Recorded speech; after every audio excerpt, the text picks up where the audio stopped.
ay rated SPG. Striktong patnubay at gabay ng magulang ang kailangan. Maaaring may masiselang tema, lengguwahe, karahasan, sexual, horror o droga na hindi angkop sa mga... Lumevel up nga ang panluloko nito ni Betsy dahil kakampi niya nga ang kanyang ina na si Susan. Sinusulsulan nga siya nito ni Susan upang tuluyan na nga nilang makuha ang yaman nito ni Robert. Mabuti na nga lang ay nakaantabay nga itong si Gina upang proteksyonan ng kanyang ama na si Robert dahil mas kilala nga ni Gina ang ugali nito ni Betsy dahil nga noon nang magkaibigan pa nga lang sila.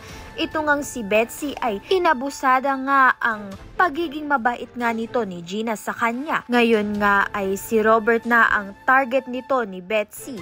At pinatira pa nga ni Betsy ito ngang si Susan sa mansyon nga nila nito ni Robert dahil ayon sa kanya ay siya na nga ang may karapatan kay Robert dahil siya nga ang asawa.